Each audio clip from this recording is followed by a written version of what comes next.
Hey guys, it's TRAFFICONS, and today I would like to talk to you guys about my experience between high horsepower cars and low horsepower cars. This includes all cars, really.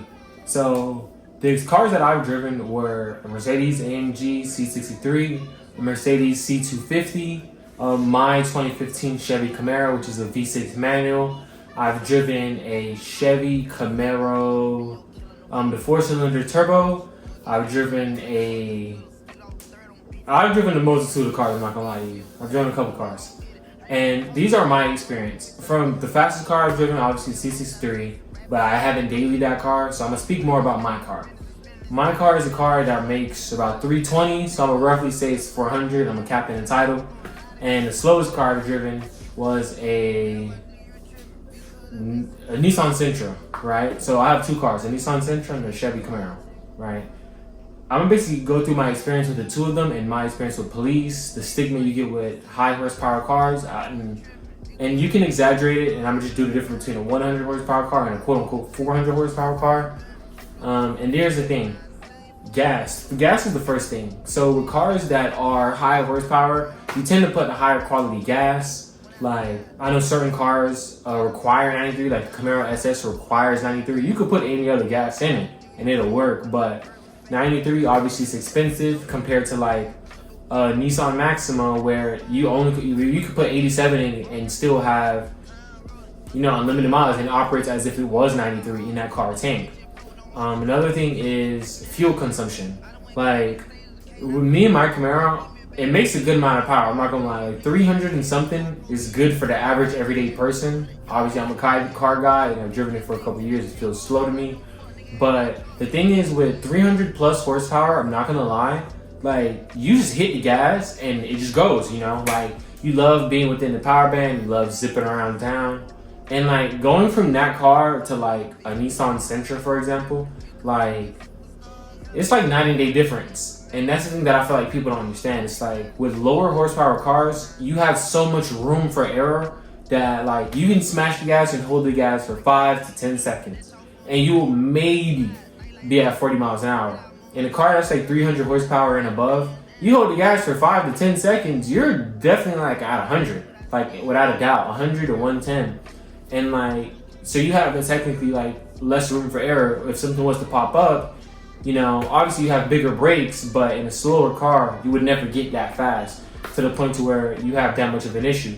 And the thing is, like, I've seen people with V6s, like V6 Challengers, V6 Chargers, V6 Camaros, V6 Mustangs, and still crash. So it is still up to the driver, however, but 300 horsepower, you can hit the gas in the rain or turn traction control off and still spin out and crash. And like if you had a Toyota Camry or a Nissan Sentra, which is front-wheel drive, and which most slower cars tend to be front-wheel drive, you have less room for error. Like, when you go to a car meet in a Nissan Sentra, no one's telling you, do a burnout. Versus in a Camaro, somebody wants to hear the motor, especially like, from me and my perspective, ever since I put like the wheels, the side skirts, the lights, and things like that, my car looks more aggressive. So some people assume that I have an SS, and it is embarrassing sometimes, but the thing is, it's like, you're more likely to get in trouble is what I'm trying to say. Like, you hit the gas, and boom, like the tires can spin in a car like that. And that's the thing, like the tires can spin. If you don't know how to drive, you can lose control, especially with traction control off, especially if this is like your first swing or first burnout or something like that. But if you're in a Nissan Sentra or a Toyota Camry, you hit the gas, it's like full on acceleration because of traction and things like that. In a higher horsepower car, if you have a Hellcat, for example, if I'm 18 years old, I just got my license, I bought a Hellcat, the second I hit the gas, I'm crashing, without a doubt. So going from that first beater car of the 2000 Accord to a Hellcat, like, it's obviously not a day difference, and you get different reactions in the car. So that is something to take into account. Another thing is going on with the car meets, if you get pulled over by the cops. So from my experience, I've always gotten a ticket in my car. Like in my Camaro, I don't have that many tickets, but the thing is, you can get tickets in a sports car. Like, cops see you in a sports car, they don't care whether it's a V6, V8, V12, they don't care. Like, if the car looks fast, or they know what type of car it is, like a Camaro or a Mustang, they don't care if it's a GT500 or a 4-cylinder. you're getting the same ticket. Like, if you're in a group of cars, like if you're in a whole group of BMWs and you're the one Mustang and they see a whole bunch of smoke, even though it wasn't you, or even if you had a GT and you were just cruising with them, you're more likely to stick out like a sore thumb due to the fact of how loud those cars are. And this is just for muscle cars and things like that. BMWs go under the radar because they look like everyday traffic. I'm not gonna lie to you. Like, you could give someone the new BMW 3 Series and put it next to an M3. They're like, damn, the front grille is different, but they won't really know what that car is. I'm not even gonna lie to you. It looks very generic. It's a beautiful car to me, but compared to other BMWs and everyday traffic, it blends in very well is what I'm trying to say. Compared to like a Mustang in bright red with the whole traffic full of everyday economy cars, you'll see the Mustang from miles away. And that's the point I'm trying to prove. So like when you get put over, like I've gotten put over in a Nissan Sentra before. I've gotten pulled over in a Kia and they let me go. Like I was doing X above the speed limit. I didn't know it was a ticket zone, and this is before I got my radar. I got put over. Boom. He talked to me. I never had a ticket before prior to that. And bada bing, bada boom, he just let me go with a warning because I was going to school. Another time, for instance, in my car, if I get pulled over, 9 times out of 10, I'm getting a ticket. When I don't get a ticket, it's like, thank God, and I really appreciate that. My luck sometimes, knock on wood. But the thing is, like, you get like a different reaction and stigma from the cops, depending on the car you have. Especially with the high horsepower, louder cars, or assumption to be fast and loud, you're gonna get a ticket. And so the next thing that I like to say is maintenance and reliability. Like, maintenance, reliability, and gas. I'm gonna start off with gas. I already said gas. I'm gonna start with maintenance and reliability. The thing is with maintenance, like with a Nissan, I'm not gonna lie to you, you could change the oil every 10,000 miles and have that car for 100 years. And that car's gonna keep running, no issues ever.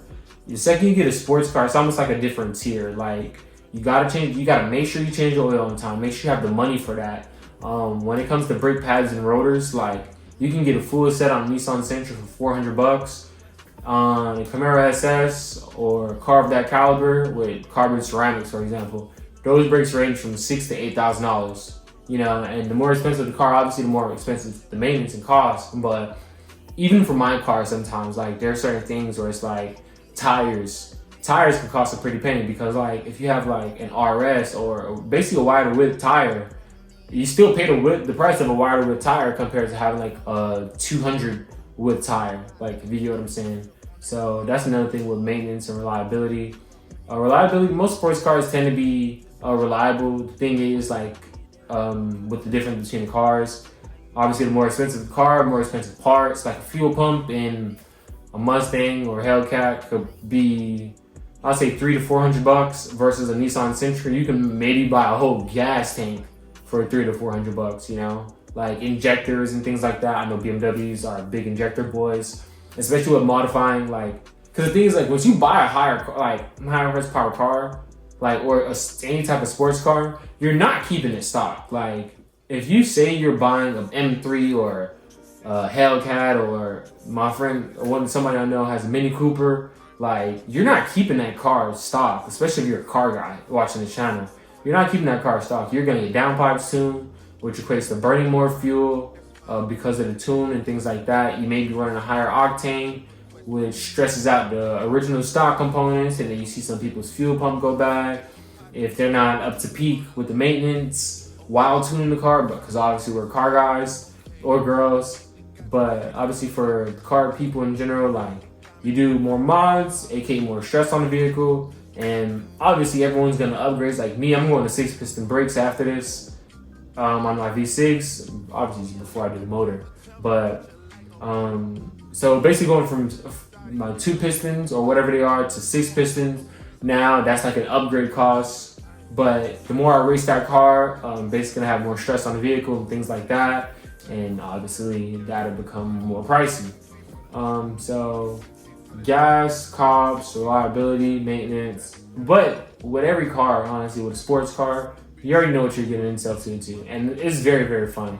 I highly recommend everyone get a sports car because it's generally just an experience. Like, you get to join certain clubs, you get to do certain things. Just don't make your personality all about cars. Like, be you at the end of the day. Like, be a cool person that has a car, not this car is everything and I live behind this car. Like, just be a genuine, original person, have the car because you like the car. And that's another thing. I know I'm sidetracking a bit, but that's the thing. Like, some people go out their way to get a higher horsepower car just to fit in, when you could still fit in with the economy car. But I definitely understand, because once you get into an environment, you're gonna want a faster car, especially to keep up. But stay within your skill range and be responsible and respectful to others, and just be a cool person, you know, be genuine, because like everything's gonna come, you know, and do something because you want to do it.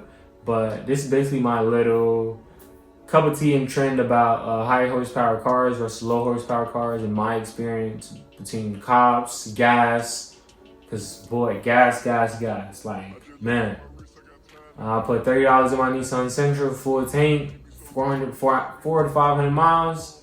I put gas in my Camaro, $70, basically 200 miles, because I'm always on the gas, and 3,000 to 7,000 RPM, living in the higher range. But I hope you guys enjoyed this quick little video I made for you guys. Obviously, I'm repping my Seminoles gear. Love that team. Go Noles.